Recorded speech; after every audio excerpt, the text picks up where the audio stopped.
ketok nemu mungsuh karo pakdemu. Kowe ora lahir batin Antasena. Ing atase kowe nyepeleke karo wong tuamu Mandura, kowe tak antem tak jotos. Mestine kowe kudune bales. Kewan kae wae kepengin males yen dipiloro karo menungso. Apa meneh kowe menungso? Lah kok dadi kowe ora bales karo Baladewa? Kowe nyepeleke karo aku. Kowe nyepeleke karo Nata Mandura ya ngono apa piye? Dik aku isih ngajeni karo sampean. Nek aku bales karo sampean, aku ngejotos karo sampean, sampean ku kewirangan. Sampean isin tur ya aku ora ngerti tata krama. Jroning peperangan ora ana tata krama. Jroning peperangan ora ana isin, jroning peperangan anane men kowe apa aku sing tekaning pati. Ketiban daya sungutku ora gugrak marasmu aja duntang Antasena. Waduh, mati aku Antasena. Lah kok dadi pet-petan kaya ngene kananku. Ora duwe kekuatan nglokro kaya ngene Antasena. Mati aku Antasena. Pagelaran wayang oleh Ki Dalang Sena Nugroho.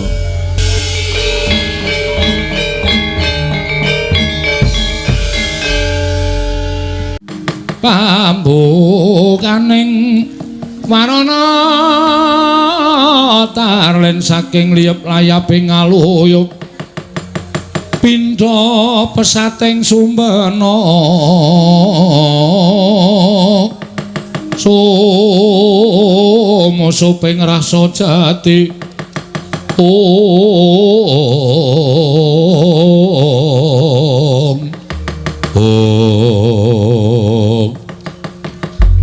datan ngawusa manjempunten gupit sanggar sangarup Nono gantuk sapunane kusumanten ingkang medal Jawi Prabu Baladewa mlajar saking negari Ndorowati.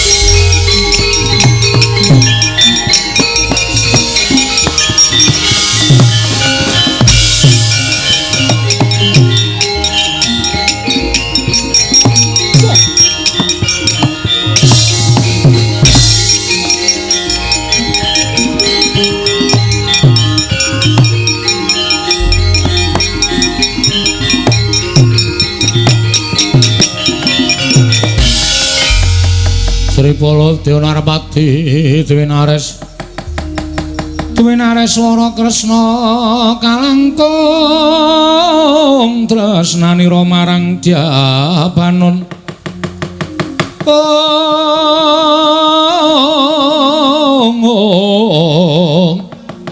kalangkung tresnanira marang Dyabanon Jinawi. Walah dalan gugu karepe dhewe. Manusmaning jajalanat Antasena laku dadi wani cubriya karo Baladewa. Jinengga aku ingkang gawe peteng jagat Ndorowati. Disembo aku ingkang gawe kisra kanan negara Ndorowati. Wah, Nger Antasena, sawangen aku sapa? Aku ki wakmu Mandura. Lah kok kowe drangap-drangap sapenae dhewe kena tak andani apa ora Antasena?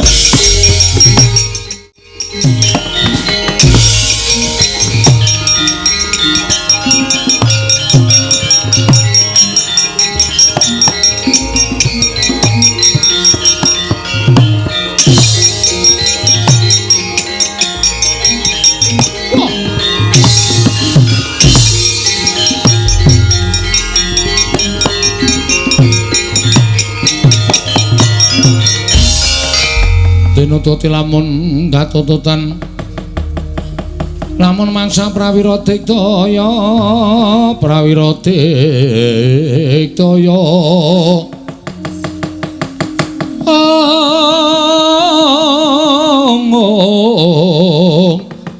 Runanggana magawe gelarira wang-wang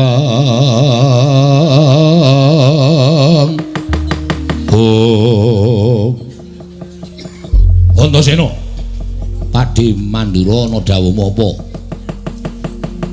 Ora aku tak takon karo kowe. Aku tak takon karo kowe mara gage wangsul ana pitakon kani bertitis. Mesti tak wangsuli, Pakde. Ora-orane aku ora bakal wangsulan. Kersane piye, karepe apa, aku mengkari manut. Kowe mau ngandhakake yen to dayoh ingkang prapta negara Ndorowati ingkang sayekti gawe peteng jagat Ndorowati. Mula saiki tak takoni Wangsulana, dayoh sing tok arani mau sapa? Nuwun sewu. Ora arep tak tutup-tutupi aku ora bakal selak. Saiki tak nyuwun prisa karo Pakde, jejere Pakde ning negara Ndorowati kuwi dadi apa? Lho, aku dadi kadange Werda Yai Prabu Ndorowati. Wis kabeh wis ngerti. Nek sampeyan kuwi kadange tuwa, wa ireng ing Ndorowati. Statusmu rawuh ning Ndorowati ki apa? Sepatune sapa? Status. Walah. Tegese jejermu minangka ning Ndorowati ki lenggahe dadi apa? Lho, aku Dayo. Lah. Mesine Pakde wis krasa nek Dayo ning negara Ndorowati iki dadi pepeteng. Terus aku tak takon karo kowe. Apa aku gawe geger apa aku gawe kisruh apa aku gawe rame? Ora gawe geger, ora gawe kisruh, ora gawe rame. Ning Pakde gawe bingung penggaling Siwa Ndorowati. Mergo Pakde nyilih Sekar Wijaya Kusuma, ya to? Pakde nyilih Sekar Wijaya Kusuma, alasanmu tok nggo tamba negara Mandura nggone Ketaman Pegebluk. Negara Mandura iso waliyane Rama Tumajati, Jati Lemah Mulya yen to tinunggon Sekar Cangkok Wijaya Mulya. Mula penggali Pakde Kresna bingung. Penggali Pakde Kresna bingung. Arep maringake Sekar Wijaya Kusuma, mongko kuwi pusaka, nek ora maringake kok sik ngilih kadange Werda. Ya. Terus utusan karo Antasena kon ngrambengi perkara iki. Mula sing gedhe pangapuramu yen to aku ngarani Pakde dadi peteng tumraping negara Ndorowati. Wah, yen ngono tok sumbering perkara. Ora lem kejaba adiku dhewe, Yai Prabu Ndorowati. Yen pancen ora entuk ya aja diparingi ngampil, ning ora sandadak memirang marang kadange tuwa. Terus sirmu, kowe minggir. Perkara iki perkaraku karo perkarane Yai Prabu Ndorowati. Kowe aja melu-melu. Pakde tindak mau aku wis dipasrahi karo Pakde Ndorowati. Antasena, wakmu Mandura ladenana. Aja nganti gawe gerah penggali wakmu Mandura. Mula nek Pakde arep ketemu karo Siwa Ireng aku sing ora entuk. Lho, ora entuk piye? Aku wis diparingi Purbawasisa. Kowe iki derajate apa? Kowe iki ya mung Dayo ning negara Ndorowati. Lah kok dadi kowe malah balake Dayo? Ora ana jamak lumaring Dayo kok mangsuli Dayo. Nek aku ora entuk Purbawasisaning Siwa Ireng, aku ora bakal mangsulan karo Siwa Mandura. Ning gandeng aku entuk Purbawasisaning Siwa Kresna, aku peksa wani karo Pakde, balekke Pakde aja nganti ketemu karo Siwa Ireng. Wis ngono wae, saiki niatmu piye? Lho. Lah kok dadi kowe nanting niatku piye? Aku eneno dalan tak ketemu karo Kresna. Nek aku ora entuk, yen ngono kowe wani karo Pakdemu. Wit biyen Antasena iki ora tau wedi karo sapa-sapa. Aku karo wong tuwa ya wani, apa meneh karo bocah sak ngisorku aku wani. Gegaranku mung siji, aku bener. Aku bener karo sapa-sapa aku ora wedi. Aja kok jamak lumrahing kita swantah dewa mudhun wae nek Antasena bener, dasarku bener, aku ora bakal wedi karo sapa-sapa. Lho piye? Yen ngono kowe wani karo Baladewa, sing tak wedeni apamu nuwun sewu lho nek aku kepeksa wani karo Pakde mergo aku entuk Purbawasisaning Siwa Kresna ing Ndorowati. Ora minggas ngareping Baladewa, pengen nyoba kadidayane Pakdemu. Ayo dijajal Baladewa apa Antasena ning kene sing menang. Yen taker kasekten karo Pakde Mandura. Wah, gandang dene aku. Tak ladeni Pakde ning nuwun sewu lho, Dik.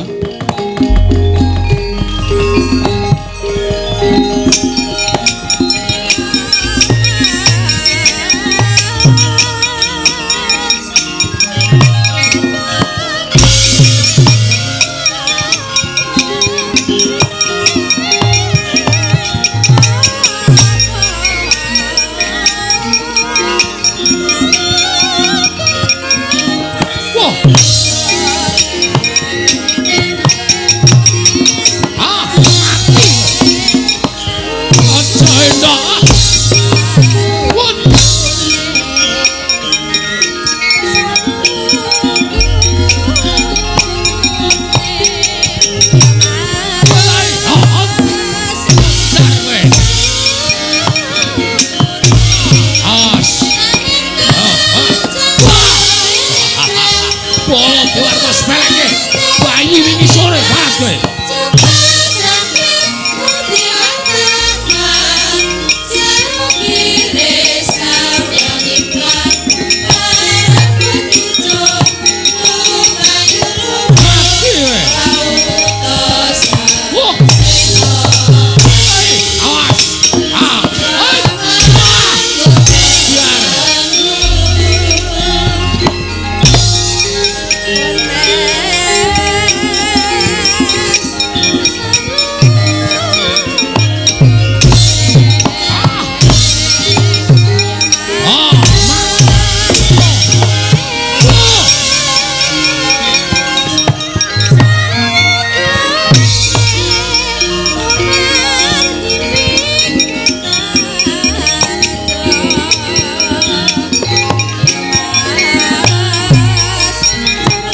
ketok nek mungsuh karo pakdemu. Kowe ora lahir batin Antasena. Ing atase kowe cepeleke karo wong tuamu Mandura, kowe tak antem tak jotos. Mestine kowe kudune bales. Kewan kae wae kepengin males yen dipiloro karo menungso.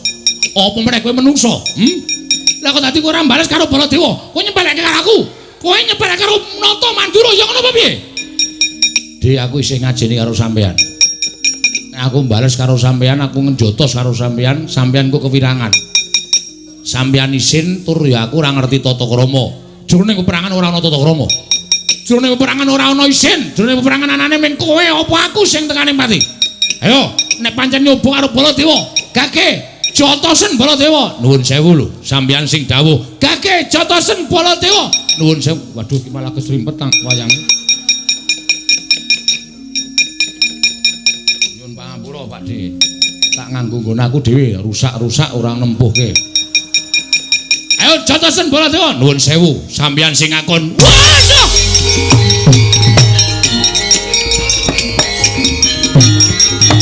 Wah! Oh, hai. Waduh, mati aku. Oh. Hai. Wah. Wah, edan karat.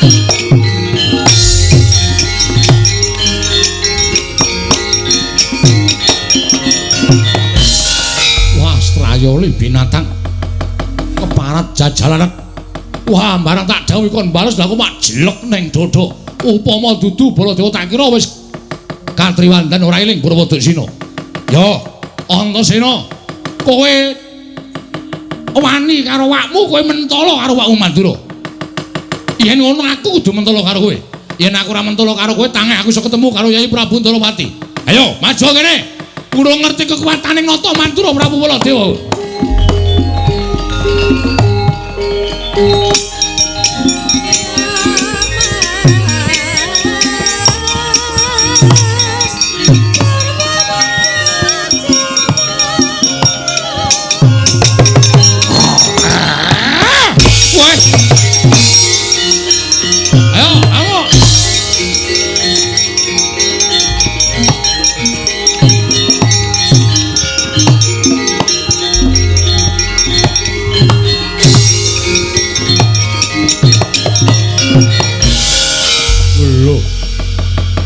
Barang aku nenani karo Siwa Mandura dikon males tak wales. Wangune nesu Siwa Mandura. Ning jroning duka karo aku lah kok ngane-aneh temen. Aku lagi teko kok dicokot mongko ngreng kaya buta. Welah. Iki nek ora tak tenani jebul bener panggraitane atiku. Aku wis matur karo Siwa Ireng yen saking dadi pepeteng negara Ndorowati kuwi Daya. Daya wujude Siwa Mandura. Wah, syukur malah iso ngerti sapa sing arep gawe wisuna, sapa sing arep gawe geger negara Ndorowati. Pakde, kowe kok nyokot kaya buta. Kowe kuat nampani sungutku. Aku mengguru karo kowe, ning aku njaluk ngapura sadurunge, Pakde.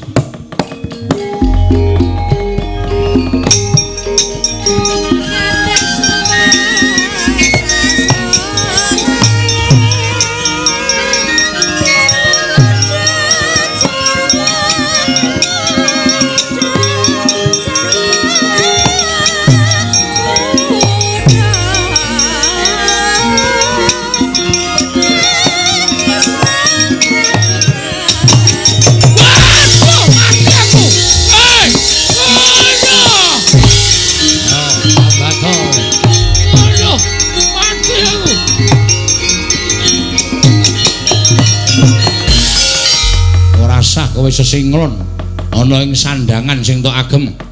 Apa mbok anggap Antasena ora ngerti sejatine sapa kowe? Ketiban daya sungutku ora gugrak marasmu aja duntang Antasena. Waduh, mati aku Antasena. Lah kok dadi pet-petan kaya kene kananku. Ora duwe kekuatan nglokro kaya ngene Antasena. Mati aku Antasena. Waduh, waduh, waduh.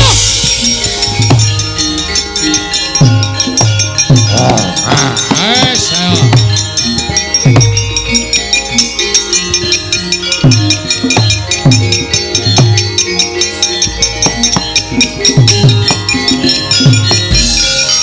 Nyuwun pangapura. kula nyuwun gesang Raden. Sapa iki? Kula pun Jaramaya. Lho, Jaramaya iki ra abdi ning Betari Durga to? Inggih, kasinggihan mekaten. Kok dadi Baladewa barang? Inggih, nyuwun pangapunten pados tedha tedhanipun Baju Barat. Oh, lah mesti arep gawe cintrakaning Siwa Ndarawati, mula aku kok ditanting supaya gawe padhang kana negara Ndarawati. Pakde ireng. Mang tindak mrene Pakde iki lho. Kakangmu Mandura wujude kaya ngene iki, Pakde.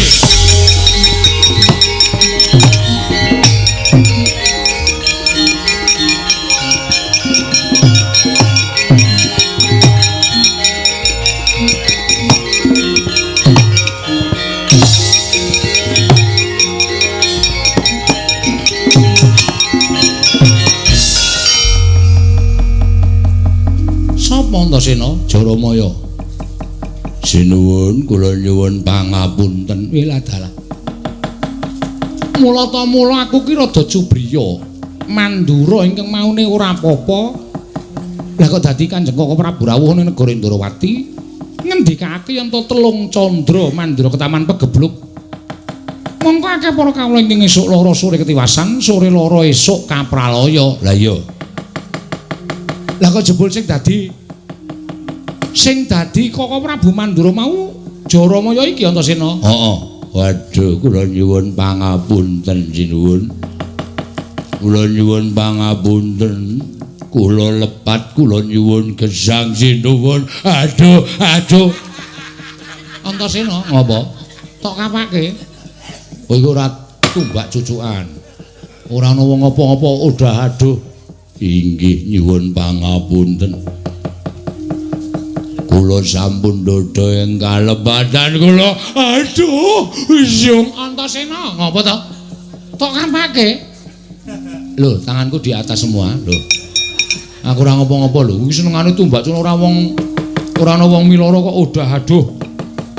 Ya kowe tak ngapura wanton kowe jujur. Apa to wigatine dene kowe manjing negara Ndarawati? Iya, sejatosipun kula jauh.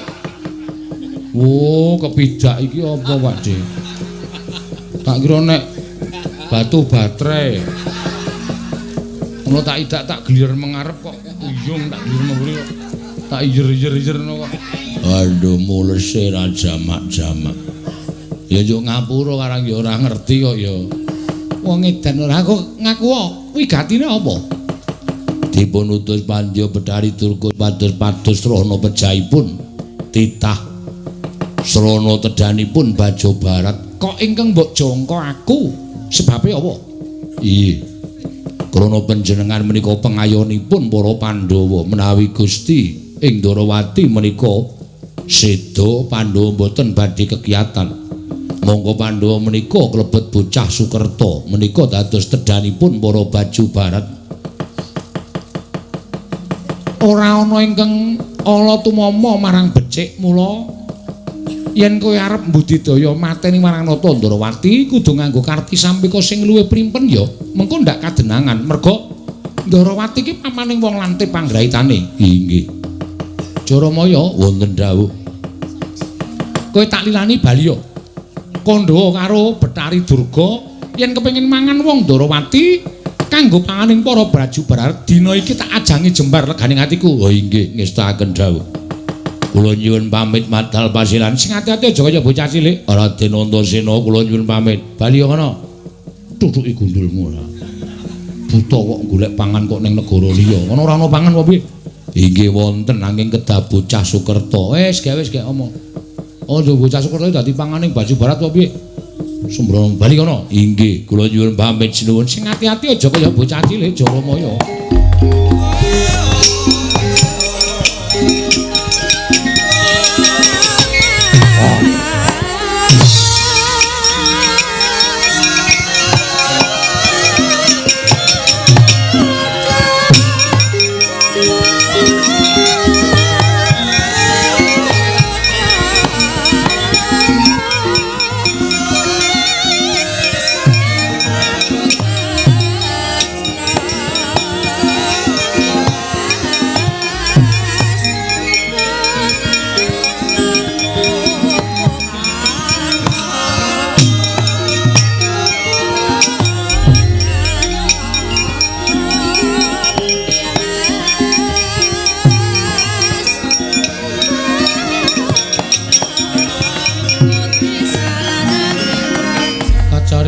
putra lamun kawekasan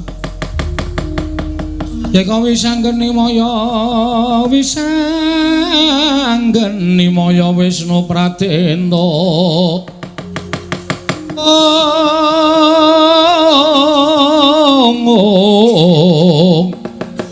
wisanggeni maya Wisnu Pradenta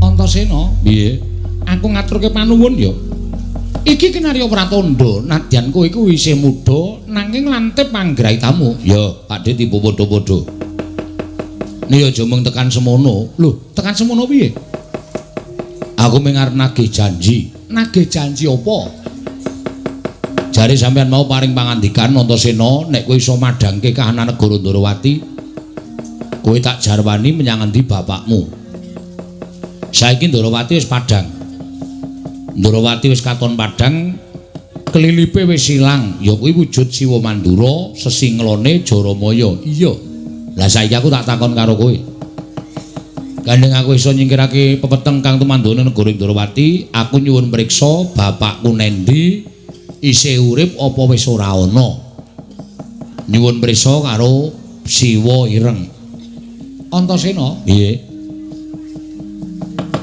yen kowe takon babakan perkara kuwi aku mesti bakal menehi wangsulan nah marem aku iya bapakku nendi Pakde lah ngertenono wangsulanku marang kowe cekak aos wae yen kowe takon bapakmu menyang endi aku ora ngerti iki sono perkara liya lho iki aku bar jotosi kakangne iso ngantemi adine tenan kok sampean ngendikake mau aku bakal menehi pituduh karo kowe bapakmu nendi lho lah iya sing jeneng kekuatan menungso kang winates to ya ora Kresna kuwi menungso titis dewa arep padha nyebut titis dewa ning aku ngrasa yen aku ki menungso lumrah wong dene menungso kuwi kedunungan ina lali salah apes lawan mati tur kekuatan menungso kuwi winates ora padha karo para dewa Mula nadyan aku iki akeh padha nyebutake yen to Kresna kuwi titis Sanghyang Bathara Wisnu. Ning kekuatanku ingkang mapan ning jagat iki ya kekuatan menungsa lumrah kaya kowe. Terus, lah ya kuwi mau aku ora ngerti. Wah, iya. Kok malah kisruh ya aku. Lah terus sampeyan mbok menehi dalan piye aku tok kon ngopo? Tok kon kepiye takon karo sapa? Lah kowe kepengin takon karo sapa? Turta kowe kuwi ya kurang gawean kok takon karo aku ngono lho. Kusik sampeyan kuwi rak dadi kusiring para Pandhawa to. Pandhawa kuwi kreta kalau jarane, kusire Siwa Ndarawati. Monggo kreta kalau jarane lagi rusak, kusire kok meneng wae ora ndandani kreta karo jarane. Lho, ling golek onderdel angel. Wah, iki suwe-suwe ra macem-macem iki. Aku suwe-suwe nek mangkel iso tak gawe Karang Abang kana negara Ndarawati. Antasena, piye? Kowe iki titah winong wong dening Jawata, kowe iki titah kinasih dening Jawata tur dasare kowe iki ndugal kewarisan. Dewa sapa sing ora ngayomi karo kowe? Lah kok dadi kowe takon karo Nata Ndarawati, lah nek pancen kowe kepengin ketemu karo bapakmu, kowe bingung le goleki, lah mbok kowe iki munggah ning kayangan. Takon karo para dewa, ora malah cetha to, ora usah dadak kedoyok kedarang-darang prapta ning negara Ndarawati.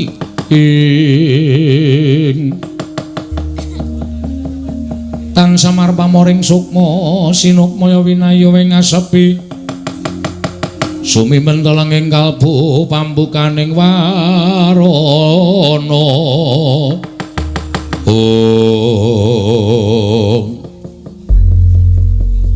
ngono ya Dik iya oh iya ya nek ngono tamu gane kayangan aku ya wis kono gek mangkat to mengko yen dewa ora ana sing ngerti bapakmu menyang endi yang perlu kowe kuwi ya aja trima. Dewa iki ngerti marang mubamu sing titah kok dadi ora ngerti karo bapakmu. Yen ngono dewane sing ngapus krama, dewane sing ngapus-apus. Dewa sing ora lantip panggrahitane ora pantes dadi dewa nek cara aku ngono. Terus ngamuk. Oh siap. Aku nek kon ngamuk ya senenge ra jamak-jamak ora. Dadi kok aku nek munggah kayangan Bathara Dewa tak takoni ora ngerti bapakku nendi. Isih urip ya wis tekaning pati, aku ngamuk. Ngamuk kok. Nek aku kalah, ora nek kowe kalah, wong kowe iki digdaya, kowe iki ampuh kok. Kowe iki ngungkuli pil. Wus. Edan Kresna saiki lucu tenan. Mbok mengko kowe melu gara-gara. Hus, nambimu. Wong aku ya ming nirokke Petruk kan sik omong kaya ngono. Aja tak tirokke sampean ki ratu kok nirokke Petruk. Ora. Munggah Antasena njaluk pamit. Dewa tak takoni bapakku ora ngerti lenggahe urip apa mati ora iso ngandhake. Aja takon dosa. Antasena ora bakal wegah yen to mungsuh para dewa. Sing ati-ati ya ngger ya padhe nyuwun pamit. Iya Antasena.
Senayeng manglung mintonaken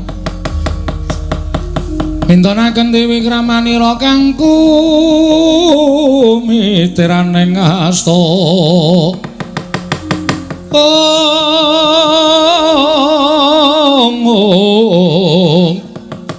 kang mitiraning asta aning asta Setyaki wonten timbalan aja wedi kangelan sira sun pasrahi negara ing Ndrawati. Ora badhe tindak dhateng pundi. Antasena sowan ngandhaki yen to werku Dara mindran saka ing kasatriyan Jodipati. Nggih. Monggo dadi kewajibanku kudu ngupaya menyang dilenggahi ngadiku lanang nunggul pawenang kasinggihan mekaten. Menawa Prabu badhe tedhak wonten negari Ngamarta, ora. Badhe tedhak dhateng pundi, tak jujuk karang kadempel. Mesti wae kadangku Yayi Arjuna ya bingung penggalihe merga kakang kadangne tuwa lunga saka negara kasatriyan ing Jodipati. Mula muga-muga praptaku ning karang kadempel iki mengko bareng kaliyan tekane si Arjuna. Lho iki. Yen kanthi cara kaya mengkono pun kakang bakal bebarengan kaliyan kadangmu. Tuwa ya kuwi Madukara ngupaya menyang didununging kadangku si Jodipati. Lho iki. Kok ora pengestaken dawuh. Lajeng kundur paduka benjang menapa ora usah ndadak mbok antu-antu kunduring pun kakang.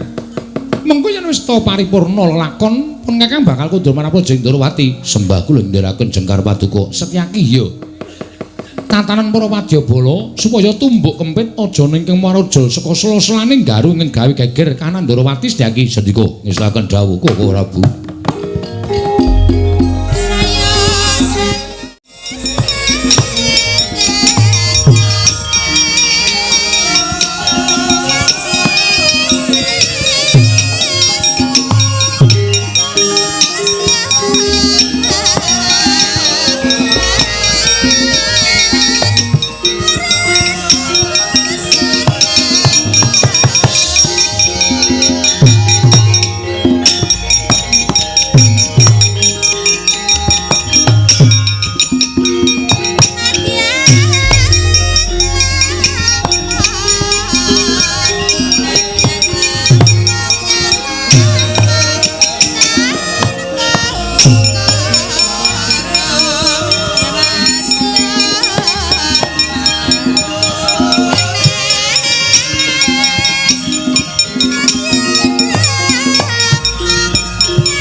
tan samar pamoring sukma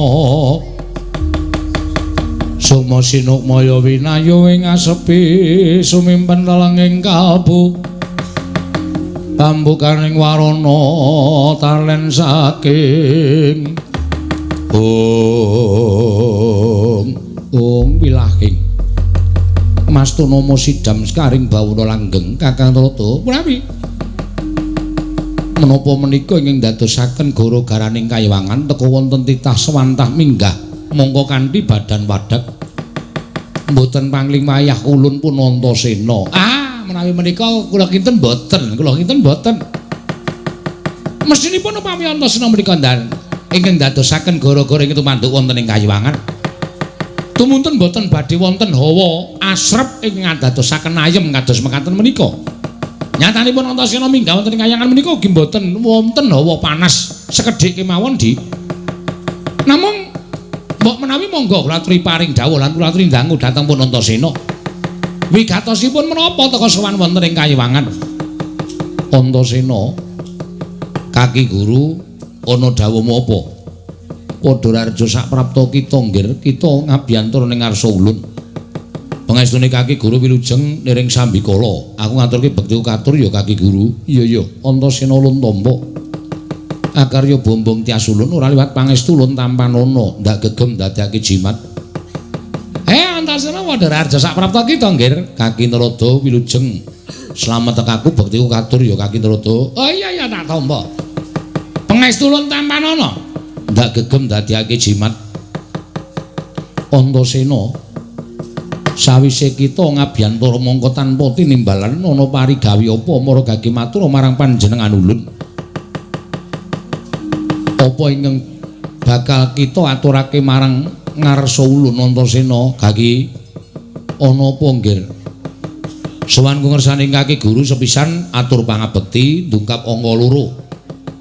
Ngaturake bingung ing atiku. Merga dina samengko iki bapakku ya kuwi Bapa Werkudara lunga saka Kasatriyan Jodipati. Monggo aku wis goleki menyang endi papan tambuh-tambuh nggonku ngupadi karo wong tuaku.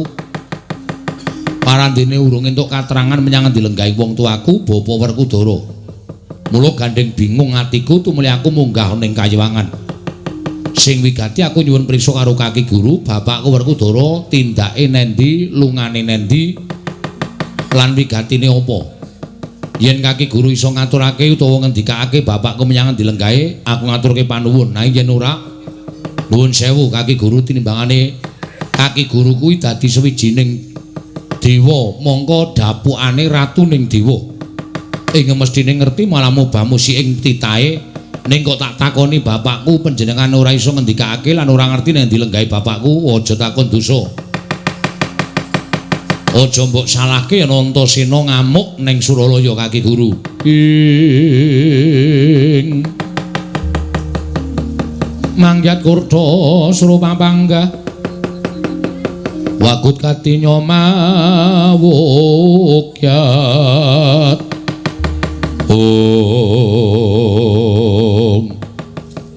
Antasena aturmu lah kok dadi kaya mengkono.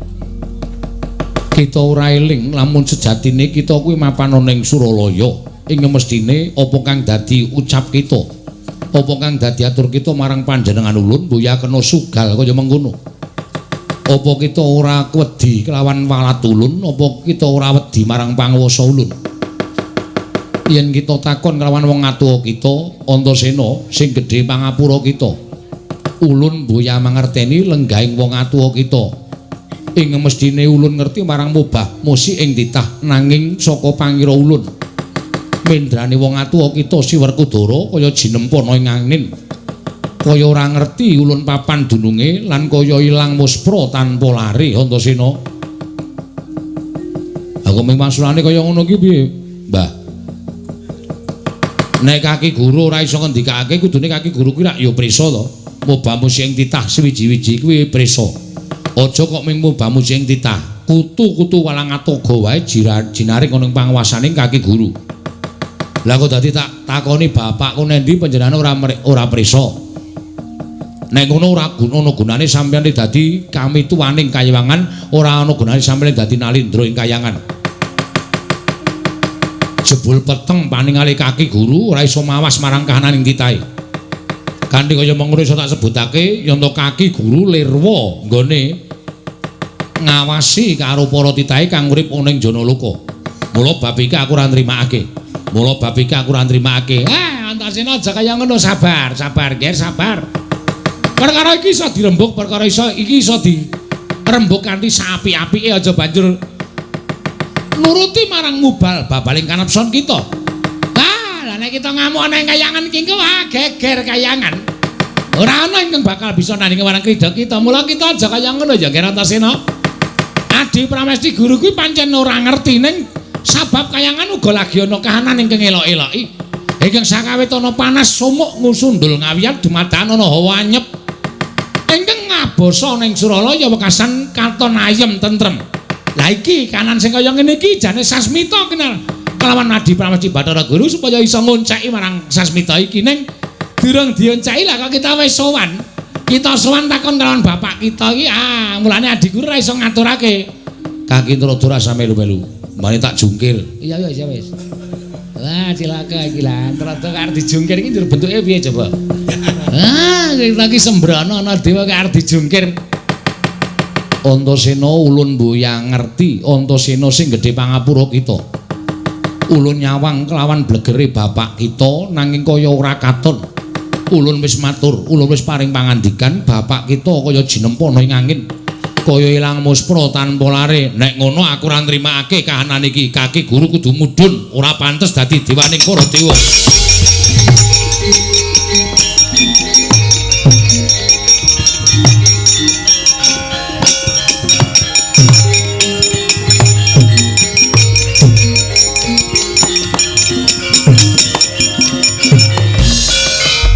Antasena, iki kaki Bathara Indra, ya. Apa ingkang dadi ucap kita sayekti wis ngremehake marang derajating dewa. Sayekti ngiyas marang derajating para dewa ngilani marang para Jawata. Jejere kita titah, la kok wani delangap-delang ngarsaning Kanjeng Rama Pukulun Bathara Guru. Atmajaning Bathara Guru ingkang ora nrimakake. Antasena, ora metu saka Bali Marti Kundha Manik lakon tak legandang dening aku. Weh lah kriwikan dadi grojokan gedhe.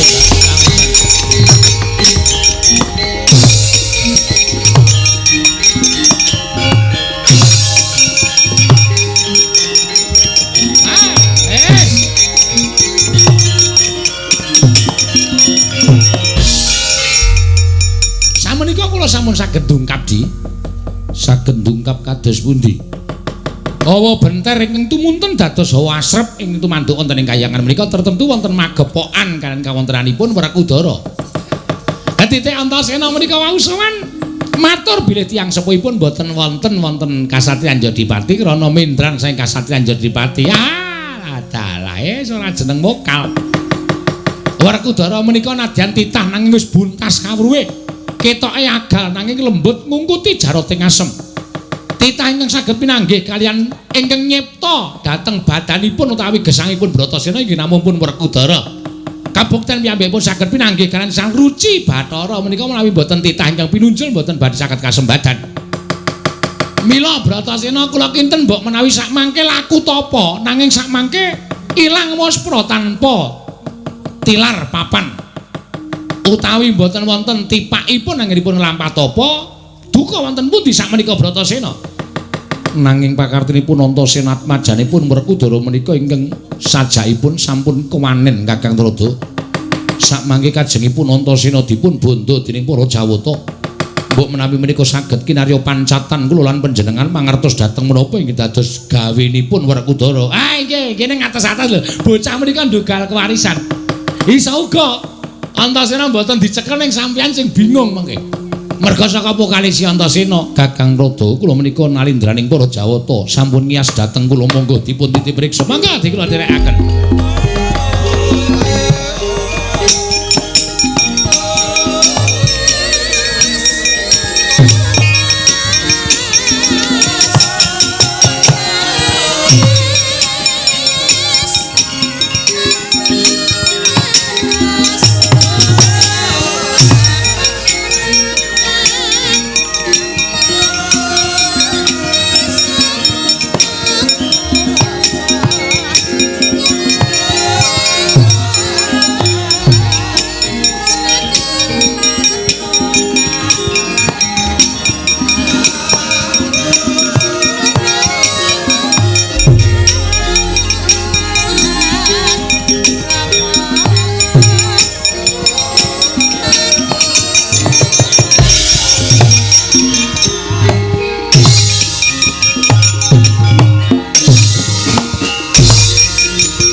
Bapak keperanggul mungguing ayuda kebapak bawatnya bentar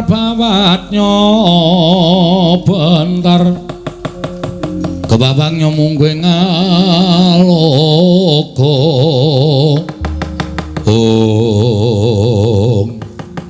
Antasena wong kang kaya kowe ora pantes diparingi urip ana ing jagat kita wani gawe geger ning kaewangan kita wani memirang marang ngersaning Hyang Pikulun Jatimurti yekti kita wujude menungso ing wis jeleh nyawang gelaring jagat esem ing rembulan kepengin mruput manjing neraka ya mani rasah kokean omongan Mbah Simbah Indra sing mau nantang karo Antasena monggo aku ora diperkara karo kowe perkara karo Hyang Pikulun Bathara Guru nek Simbah Indra gawe perkara karo aku ayo niate piye aku ora bakal wedi karo sampeyan mara mapan tak jabel nyawamu eneng dewa tak gawe wirang tenang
ngene iki entuk-entukane wong sing senengane ngegung-gungke karo kabisane dhewe rumangsa kekuatanku ngungkuli karo panguwasaning dewa wah jan iki isin tenan nek nganti aku engko keweruhan wong li perang iki Antasena wis wani nantang para dewa kok ngantem dewa iki kok kaya ming kurang sekilan angger tak antem kok kayane kena ning ora wah jan keparat tenan pasang apa ya dewa apa ngendikane simbah-simbah biasa jeneng Aji Lembu Sekilan ki ngono kuwi ya. Diantem ketoke kena kok kurang sekilan. Yo. Ning aku kelingan welinge sapa-sapa kae tau tate paring pangandikan Kyai Sepuh tau tate mejang karo Antasena. Nek kowe ketemu karo wong sing digdaya, nek kowe ketemu karo wong sing ampuh, monggo ditamani gaman ora apa-apa, ditamani tangan ora kena. Kon nyembah ping 3. Nek wis tak tembah kaping 3 tak jajali. Mbok menawa iso dadi srana nggonku iso ngajar karo Kaki Indra. Yo, arep Antasena kuwi ora tau nyembah, ora iso ndodhok karo sapa-sapa ning tak cobane ming ping 3 lek ku nyembah ning iso ngajar karo Bathara Indra. Ditenono, Mbah, kowe aja girang-girang gemu aja gleleng.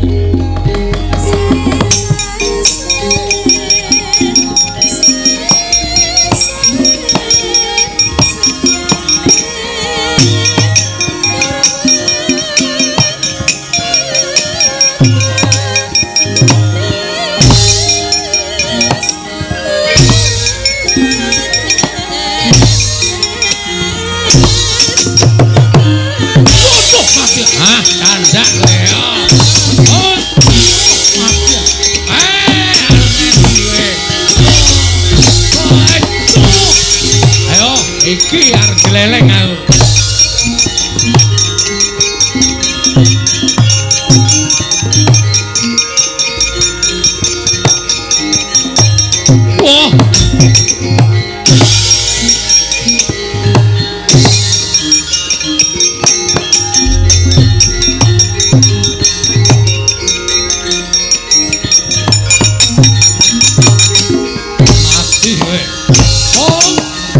Awas.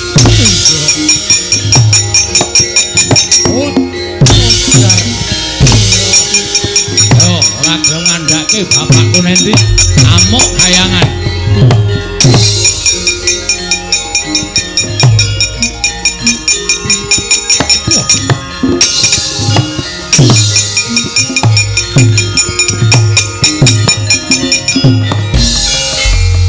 Maring jajalan titah pujang karo sing jeneng Antasena lha kok dadi ngamuk punggung ning kayangan lumrahe titah ora bakal iso ngrayang saliraning para Jawata lha kok Bathara Brama diajar entek-entekan karo Antasena wangun iku wis jeleh nyawang gelaring jagat seming rembulan kepengin tinjung akhirat nyawamu kowe tak obong mungsuh dewaning geni kowe Antasena.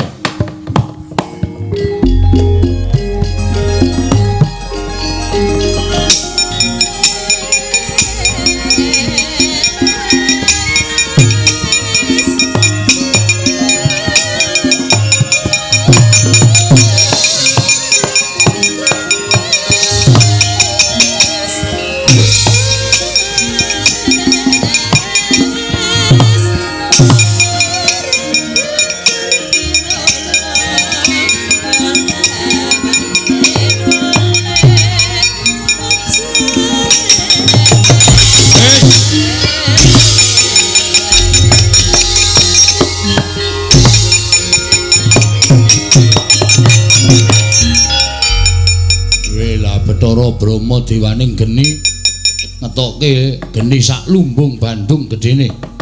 Ya, apa dikira Antasena wedi? Kowe lali yen Antasena kuwi papane ning segara. Tak nyuwun marang panguwasaning Kanjeng Hyang Baruna, muga-muga mandi sing dadi penjalukku, geni ora bakal tumama ning awake Antasena tak balekke ngobonga karo sing duwe dhewe.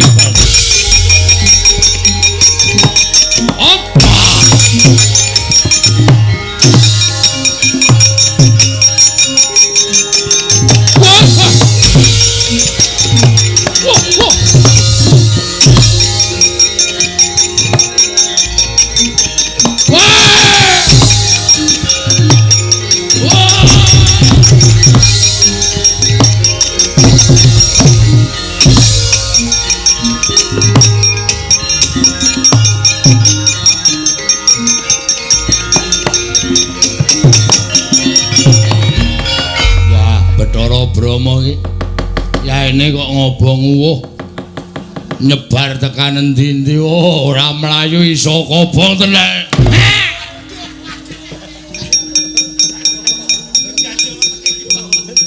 Nun sewu dengkulmu atos kira. Oh, ya mau dipati ora ngematke. Ana ntrodo tengene kene kok nganggo sepatu digajul nggon weteng. Lah trondolo iki. Ajre kula. Wedi ngapa? Bathara Brama ngagem geninipun supados mejaya Antasena. Ning geni digetak karo Antasena ngobong para Jawata. Lah, ra tenan to. Pripun wae? Wis kriwikan dadi grojokan geguyon dadi tangisan. Ora karo-karuan kok dadi Antasena kaya ngono iki kepiye? Wah, lah pripun menika Di Guru?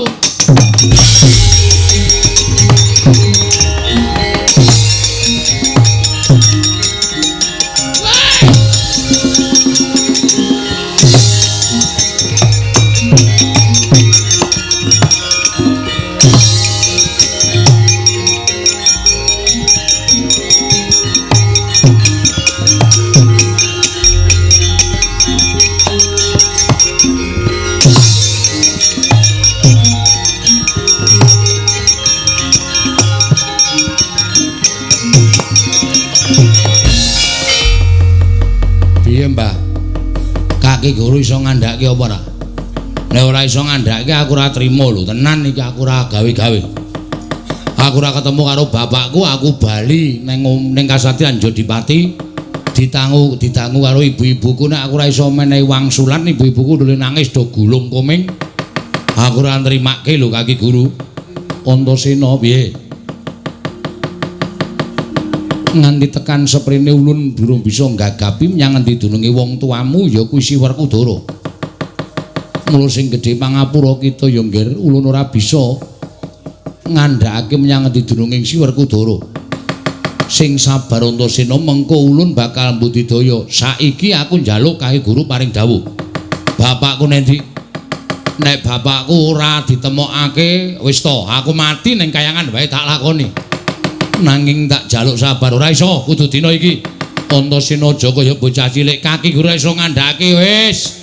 Ora pantes sampeyan lenggah ning dampar Kaiwangan Silakanda Waru Binangun. Kudu mudhun, ora gelem mudhun aku sing arep ngudhunke. Aduh ketiwasan Kakang Ngrut.